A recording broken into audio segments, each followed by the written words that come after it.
Hey guys, Ran here, and today I'm going to bring you a replay in the AMX-30 Friends Tier 9 Medium Tank. Going to be on steps, it's going to be a standard battle, top tier, and I'm going to be playing with Tony in this one, who's going to be in his E75. This is going to be a bit of a longer game this, but I actually very much enjoy playing this game. 2 artillery as well, that's something of note for later in this video. The last time I did a video on this tank, I believe I was showing it with the stock 100mm gun, and it was basically just me saying that the stock gun on this tank is actually pretty decent, like for grinding that is. I'm not saying you'd want it over the fully upgraded gun, but like it's bearable. This is with the fully upgraded 105mm gun, with APCR standard.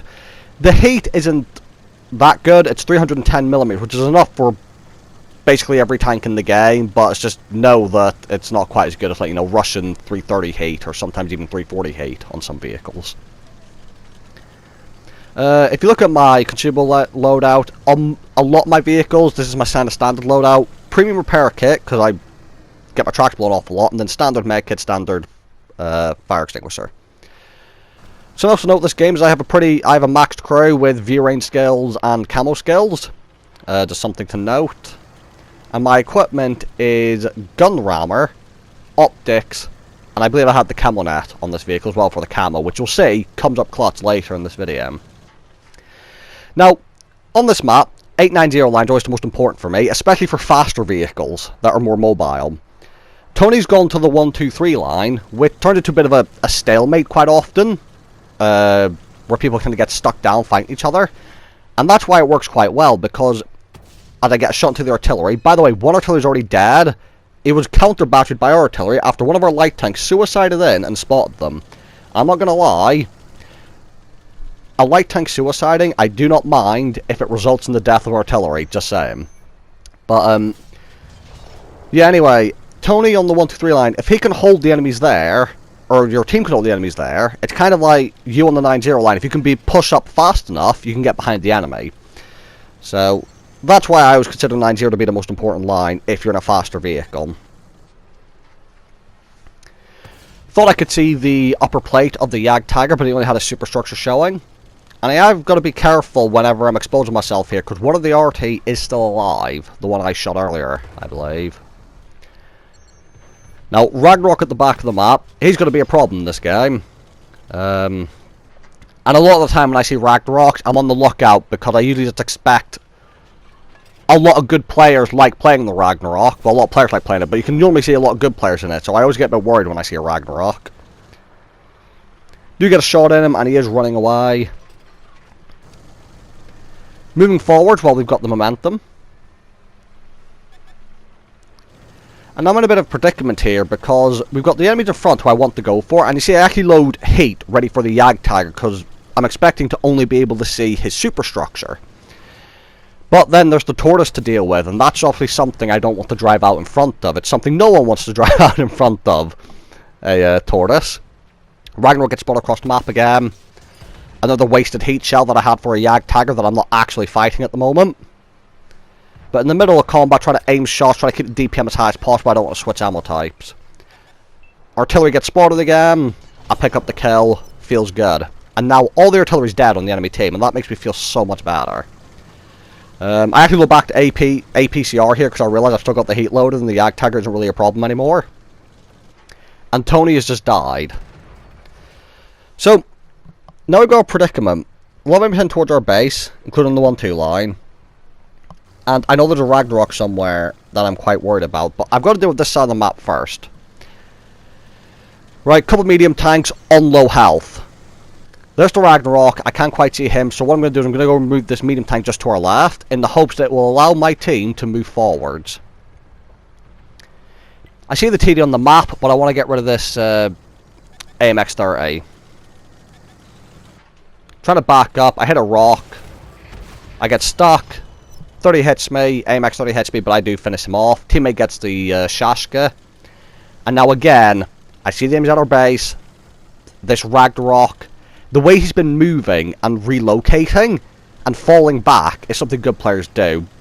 Poor players just won't bother relocating and they'll die. The fact he's relocating, he's in a Ragnarok. I'm trying to kill him. And you see, I'm trying to find him here. There he is, running away.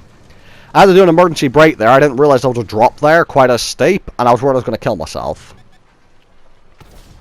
Ragnarok is me, I hit him, but now the Ragnarok is a one-shot.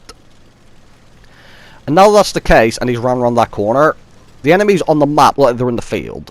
So I'm going to try and get a couple shots in, because it's going to be quite important for later. The more damage I do to these tanks, the better for myself.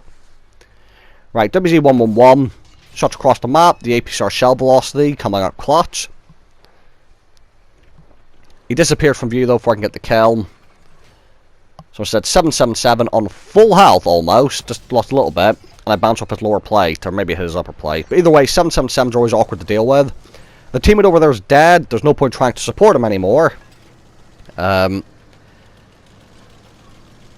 guy near me, one guy in the cap, and what's going to happen is, as I go to poke out, I realise they're both basically on full health, and the 5100 has 1800 clip potential. He can kill me in one clip, even if I was on full health. Never mind the fact I've already been shot. So what's going to happen is, I'm going to decide, look around, look at the situation, look at the teammate in base. I need to kill the Ragnarok. He's a one-shot, and he's by himself. I know for a fact that he is.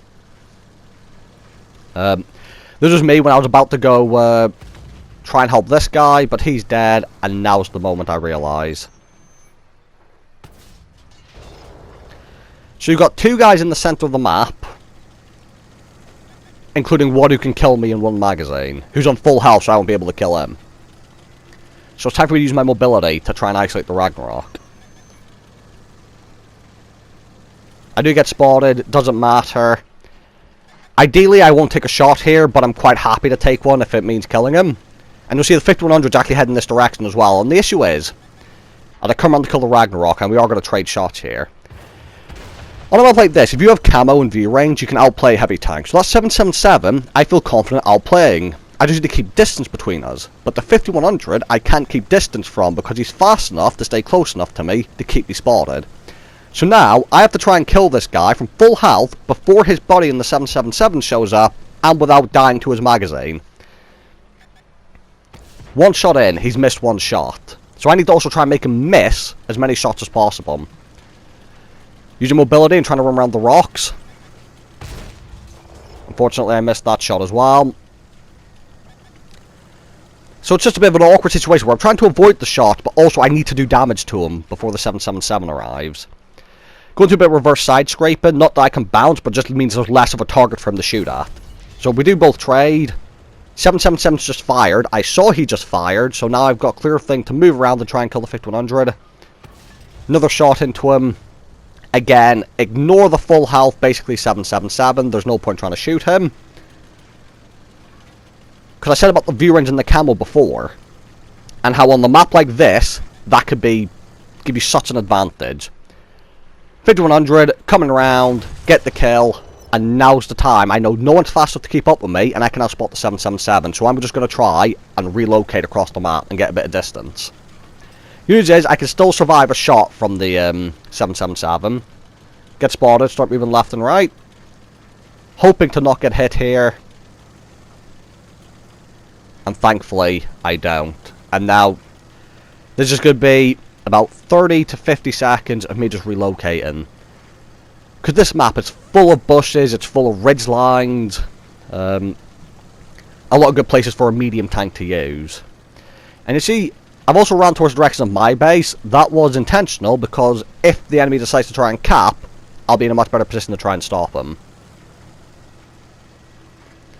Have spotted the 777 again, but I'm not going to turn around yet. I'm trying to find the right position. And basically what position I'm looking for is one where I've got plenty of vision range to look out without too much terrain blocking my view. And also, ideally, a ridgeline or a rock or something where I can spot the 777, shoot, and then duck in the cover pretty quickly before he fires back at me. And you see, I'm actually scanning around my environment because I'm trying to find somewhere like that. The heat's going in because the 777 is a very awkward to pen tank, and if I'm going to be shooting at a distance, heat doesn't lose any penetration. So what you're going to see is, I see this kind of little hill ridgeline thing in front of me, so I'm going to use that. Do spot the 777. Going to start aiming in. The bush provides me with cover that allows me to shoot him without getting spotted. Now, I fired a shot. He knows where I am. I'm going to fall back a little bit more. again, it's all about keeping the distance. I've got the better gun for distance, I've got the view range for distance, and what I'm trying to do is get him down to low enough hit points to where he's a 2-shot. Because if I can be killed in 2-shot, and he can be killed in 2-shot, I know I have the better rate of fire, and then I can just go kill him. Now I am going to get spotted here, so get ready to back up. Aim for the lower plate. Shoot. Perfect. Duck down again.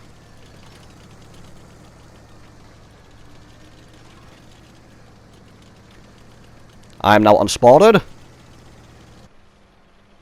Gonna come back up to the ridge line, use my camo to my advantage, because he cannot see me. And I get another shot in, and now he's on 6 to 15 health. This is what I was waiting for. All I need to do now is get to a position where I can reliably pen him, and then I win. It doesn't matter if we both trade shots when I shoot him next, I just have to make sure I penetrate him, otherwise I'm fucked. So what's going to happen is he's getting closer, and I'm in a bad position, so I need to find a better position to where I can ambush him. Now, the other thing about the 777 that I know is it doesn't have very good gun depression. What I'm going to fall back to the 9-0 line where this game kind of like started, and where I always think this map is most important. I do actually get outspotted by the 777, I think because I poked my rear out, whereas my turret was kind of in the middle of the tank. 777 misses me, thankfully I got very lucky there. I unfortunately do not pan him, that would have been beautiful if that panned, but it wasn't the bay. And now I'm gonna like angle my tank and use the rock to keep it between me and him while I drop down. And now for him to shoot me, he has to come over the ridge. For him to come over the ridge, I'll get the first shot into his lower plate, and then I can kill him. But the 777's actually a little bit smarter than I may have gave him credit for at the start. Because what we're gonna see is he's moving forwards. I'm getting ready to shoot. I do have to be wary of the cupola on my turret. He realizes he doesn't have the gun depression, he backs up. He's not coming down. So I'm going to reposition myself, because I want to be as straight on as possible with him, because I don't want to bounce. I'm terrified of bouncing off his lower plate, because it's a 777. Come round, trade the shot with him, I did pan him, and now again, I can sit in the open, he's not going to beat my reload. And overall, a very nice game, and a very nice tank that I love playing. I know there's probably a lot of waffling in this video, but to all you long-time subscribers, you know waffling's just what I do. MVP, and this was actually an ace tanker in the AMX-30, and I absolutely adore this tank. I do have the tier 10, I've actually not even played it yet, don't put any equipment on. So, look forward to an AMX-30B video in the future. 6,000 damage, 581 assistance, 5 kills, 90,000 profit, high caliber, and ace tanker. And just a really, really fun tank to play. So, thank you guys for watching. Hope you guys enjoyed the video. And I'll see you all in the next one.